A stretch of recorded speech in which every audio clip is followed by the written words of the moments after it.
What's up, YouTube? Welcome back to ElectroBraap. If this is the first time to my channel, welcome. Please do consider subscribing. We're trying to get to that 2,000 subscriber mark.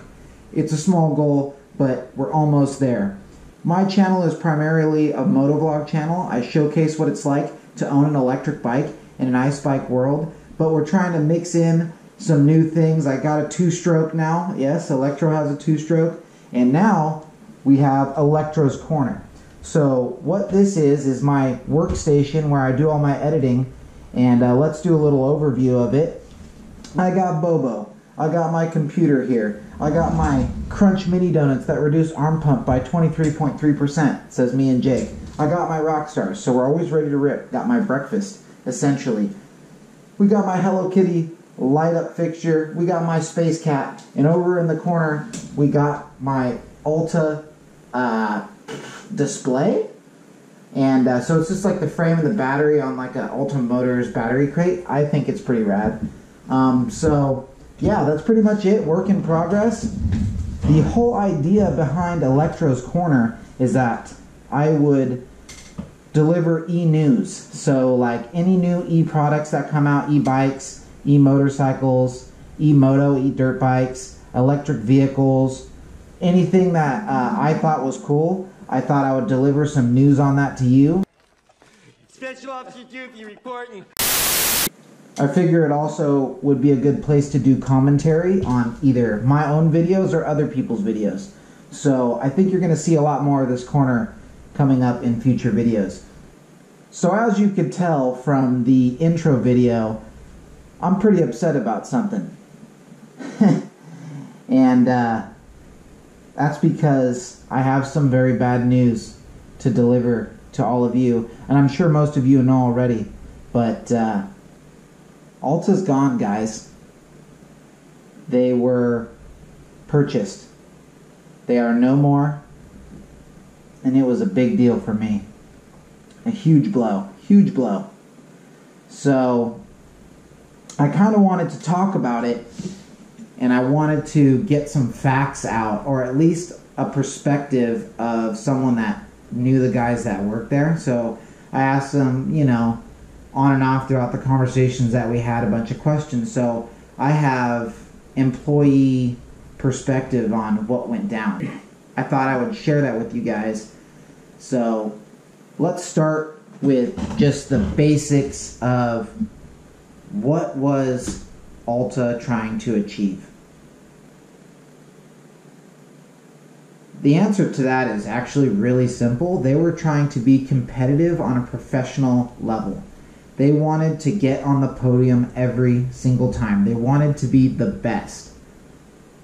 And it wasn't that they didn't like two-strokes or four-strokes. It wasn't that they didn't like gas bikes and they're all on the electric hype and they're pushing gas bikes aside and saying this is it. We're not going to ride gas bikes anymore. It's not like that. It's the same with me. I'm not like that either. I have my two-strokes, I have my four-strokes, and I have my Alta, and I love them all. Really, the founders of this company really believed that going electric was going to be how they could be competitive and or surpass what current motorcycle technology was doing. So not only was it going to put them on the podium, they were going to surpass it. They were going to be better than. That was the ideology. That was the mind think. How do we make the next level bike? And to them, the only logical answer was to go electric. And if you know anything about Teslas and what they're able to do, it makes sense. So you don't need to be really even into electric vehicles to understand the benefits of electric and why someone might think that. So that was the mind think from the very beginning. And in my mind, even with the Redshift 1.0, which is what I have, the MXR model, it was an awesome bike. I mean, it's there. It's got 50 horse. It handles fantastically. They had the engineering throughout the whole bike is absolutely beautiful. It's an amazing machine, and they were well on their way. If they were to have not went under, to being on that podium. I honestly think that. So What caused Alta to go under? Well, that's a loaded and complicated question, but essentially it wasn't because of lack of sales. A lot of people think that it was because they weren't selling bikes, and obviously they weren't selling thousands of bikes, so that doesn't help, but that's not really the main reason. The main reason is because they couldn't produce. They had a lot of problems sourcing parts or getting supply.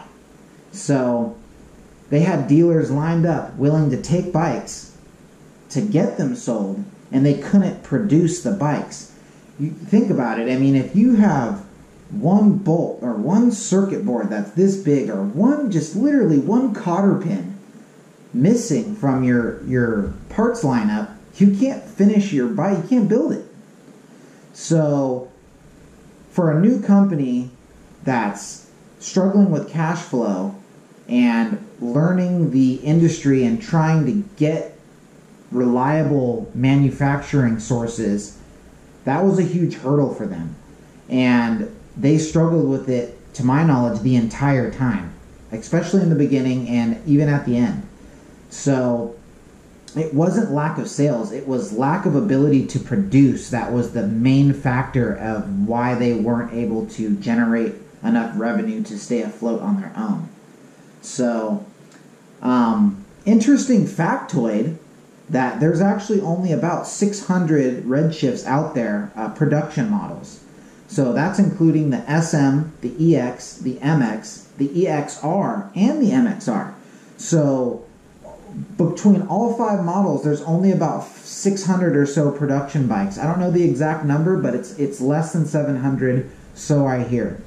So in the 600s, it's a crazy low amount. I'm sure there's more bikes than that out there, like test bikes, bikes they gave away, demo bikes, all that stuff. So there might be like 1,000 or maybe less, like 800 or 900 or something. But production bikes that were sold to individuals like myself, 600.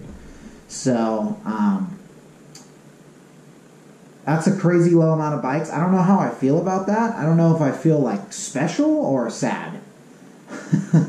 But I thought you might find that interesting. So let's jump into the meat of this topic. Meat. And that's Harley Davidson. What happened between Harley Davidson and Alta? Now, mind you, all of this is my interpretation from things I've been told by people that work there. So their interpretation may not be correct. Therefore, me regurgitating it may not be 100% accurate, but at least it's a perspective from somebody that was there instead of just like a tabloid. So hopefully it's, if anyone from Alta that's high up is watching this video, forgive me for any inaccuracies, but let's see if I can sum this up here. Basically, Harley was to work with Alta on making 2 different bikes. So it was like this street tracker type bike, and I'm pretty sure if you guys were following this, I'll put a picture of it on the screen here of what it looked like. It's eerily similar to an Alta, the street tracker, and I think that was the bike that they were going to be working on with Harley, and then they also were going to help them with the Livewire, which now is out. So Harley was able to figure out the Livewire on their own, apparently, or at least with Alta's help, and then ditch them. I'm not really sure, but the Livewire is out now. So they were going to be working on those 2 bikes together, and Harley was supplying them with cash. They were their financial backer. They were their investor. So what had happened is that Alta was really focused on getting the Redshift produced and making money at the Redshift, like getting it out there, getting the production straightened around, and just moving forward with the Redshift because it was such a great product. And Harley's main interest was developing the flat tracker and finishing the Livewire. And Harley was providing the funding for Alta, and they were having a disagreement of priorities. That caused a conflict between the 2 companies. And I think essentially Alta, or the founders, if you will, of Alta, did not want to give Harley the reins or the ability to steer the direction of where Alta was heading, because I think they were afraid that it was going to turn into like Harley 2.0 electrified version, you know. I felt from what I was being told that Alta was afraid that they'd lose their brand or they'd lose steam on the progress they were making with the Redshift. One of the two. But either way, it wasn't what Alta wanted. They wanted to, very strongly wanted to finish what they were doing. And Harley very strongly wanted to get going on their flat tracker and finish their live wire. And so that's where the conflict came in. Ultimately, that led to the separation between Harley and Alta. But the biggest hang up with all of this for Alta was that while they were under contract with Harley, in that contract, they were unable to seek additional investors or additional sources of funding. So even though they're having this disagreement and they're like, well, I don't really want to do this, I can't seek additional investors and find someone that's more on my brainwave. So when Harley pulled the plug, they pulled the plug on all the funding, and Alta was struggling for a while, from my understanding, with funding. So without that money from Harley, they were pretty much dead in the water right out of the gate. Like, boop, we're done. Everyone's laid off now. So that gave them no ability to recoup the money or to make profit or to produce bikes, and they ended up laying everyone off, and that had them in this state where they're like, how long can we cling on and try and find an investor? That doesn't give you very much time to find an investor, and it also allows other OEMs to like swarm like piranhas and just, oh, you know what, we'll just wait until you tank and then we'll buy everything. So it wasn't a good situation to be in, and so that's kind of what happened between Harley and Alta. And I don't know who you blame for that. Is that Alta's fault for overselling what they could provide Harley? Or is that Harley's fault for trying to derail Alta's operations? Let me know what you think about that in the comments below, because I cannot decide. So what does that mean for owners of the Alta Redshift? Well, we're pretty much on our own. There's currently no part support whatsoever. I don't foresee there being any part support, not officially anyway. But thankfully the bikes are pretty reliable. Not too many people have issues with them. And then we also have a really great community at altaownersforum.com. I'll leave a link in the description for that. If you're interested in getting an Alta, or if you own one, you definitely need to be on that forum. Great community, a lot of really smart people there. And we're figuring stuff out about the bike, and we're figuring out ways to get parts. We're sharing with each other to keep everyone going, and I think that's going to be our saving grace. If we didn't have the great community, I mean, I'd be dead in the water. So big shout out to Alta Owners Forum and everybody on it. I love you guys.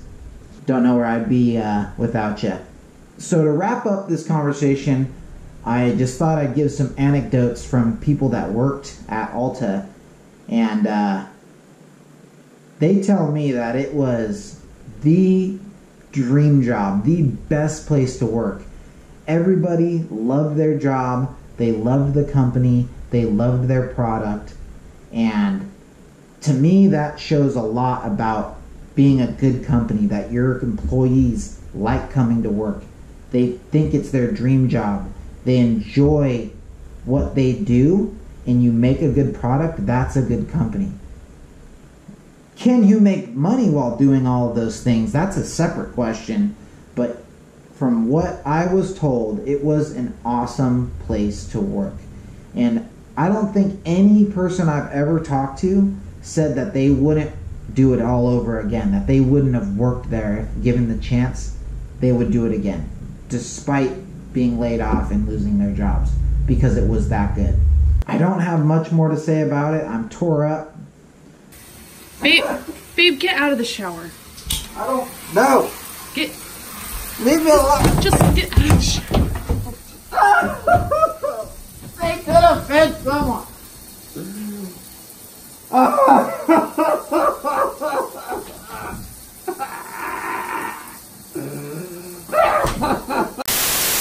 From the floor up, guys. I mean, I've been sulking in my cave. It's been raining a lot, so it's hard to get MotoVlogs out. So that's why I've got a lot of other type videos going on right now.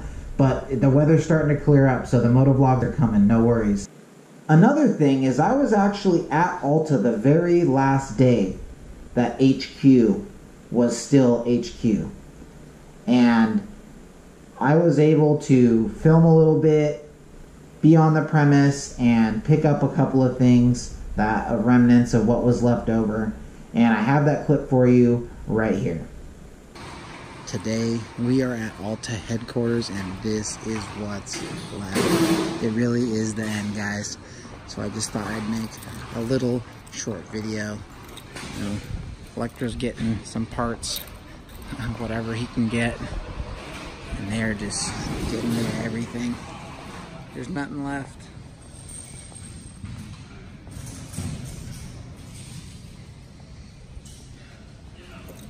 So, you remember my video from when I came in and gave the guys a hard time. This is where all the machinery was. Huh, what's in here?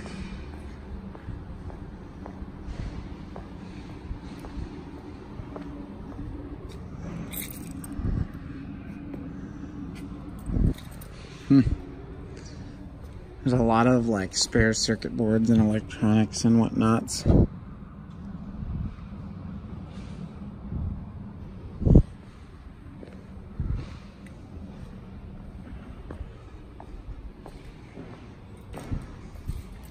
Sad day.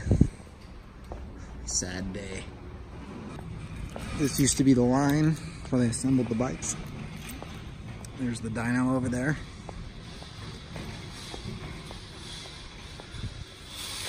The office spaces. Just to keep the assembled bikes here ready to go.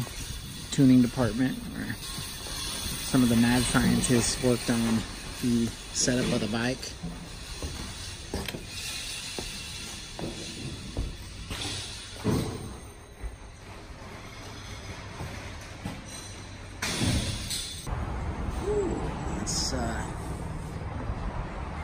This machine.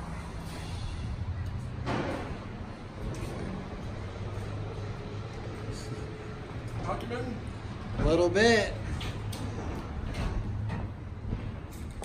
So, as sad as I am to see this brand go, luckily I was intertwined enough to get a couple of parts, so hopefully that'll keep me going. But not to worry, Electro's not done being electric at all. We have some new electric gizmos on the horizon, and they will be in my hands very soon. I wonder if these are for sale. Probably really expensive. Mercedes? Yeah, totally.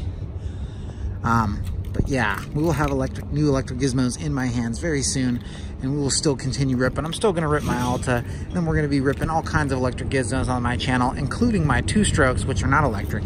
So the channel is going to be going through some changes, a lot like the changes that are going on here. But better than that, though, because this is just sad. Babe, what are you doing? Why are you in the shower? It's all gone. It's all gone. That's it. Now, what I do know is that there is a giant storage unit full of a bunch of stuff. And I know a bunch of people came and bought what was already in here. So those storage units are going to be auctioned off, and I don't understand fully how that's going to work. But that does leave some hope for part support in the future. So, if I do find anything, I will let you guys know. But as of right now, there is no parts available except through the community. But that isn't to say that there won't be parts available by another company that buys all the assets by buying the storage unit during auction time. So, if you have one of these bikes, get on the Alta forums, ask around, see if people have stuff, if you need something. If not, hold your breath, because there's probably going to be another company that picks up the majority of the assets that were left over, and they'll probably resell them. Thought I'd show you guys the battery lab. Here's what's left of any remnants of batteries. Gosh. And they used to be stored on all these shelving right here, and in this whole place they had a bunch of super smart electrical battery people. Yep, that's a thing. And they worked on all the batteries right through here, and all of the packs were made by hand. And the packs are quite complicated. So although they did use generic cells, everything else was completely custom and proprietary. So that's pretty dang cool. See, battery manufacturing backwards. So a lot of very important work was done in this room. That goes in between the packs. I don't fully understand what they all do, but I think it just probably for balancing purposes maybe. And then this is the honeycomb. There's probably something wrong with this one. Broken post.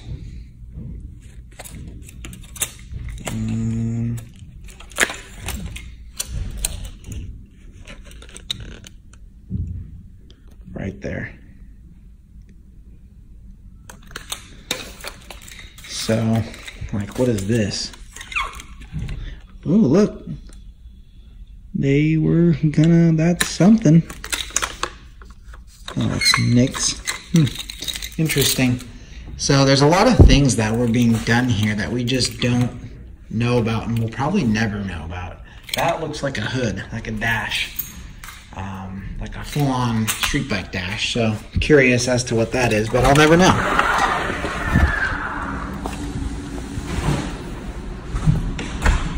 The mechanical lab.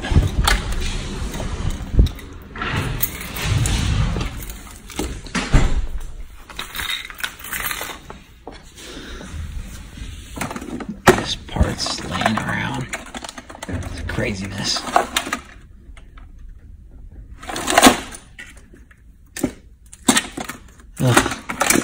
Couldn't even begin to tell you what any of this is. Not even gonna try. Do not use. Unsafe. Yeah. That probably explains it. So, yeah, I don't really know what any of this crap is.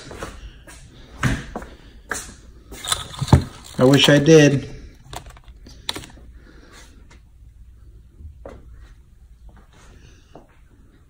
$2,000 years later. Woo! Just got home. I ended up getting a lot more stuff than I thought, guys. I kind of broke the bank. So, I mean, I'm not going to go through all of it. It's dark out here, but brake components. I don't even know what this is. I got like 2-3 motors in there. I got frames. I got skid frames. I got lower bulkheads. This box is actually empty. I'm gonna use it like an M table. I got battery packs, battery parts. All this shit is like plastics. All these boxes are like different kind of plastic subframes. I got more swing arms, which I already had some, bladders, underbellies. And then inside, battery, basically the entire electronic system for the bike, and then some. So if anything happens, I'll have that. You know, I got triple clamps. I literally got everything I could grab. Like, there's a bunch of different battery components, all this different hardware. Like, these look kind of cool. I got like a bunch of these. So so the battery packs on these things are pretty dang complicated. So I highly doubt I'm going to be able to use any of this battery stuff unless I get someone to help me. I definitely don't have the skill, but I figured better to have it than to not have it, because as you can see, a lot of this stuff is, I have a lot of these circuit boards, like different for all kind of different components on the bike. Little ones, big ones, small ones, tall ones, long ones, thin ones, fat ones, and they all are branded by Alta. So I figured it's not like I can get anywhere else ever again. So I grabbed a whole bunch of them. Oh my gosh, I'm dropping shit. Oh, that one's no good no more. You go. So Alta might be gone, but Electro is gonna keep on ElectroBrapping. It's not over, guys. Now that we've seen that footage,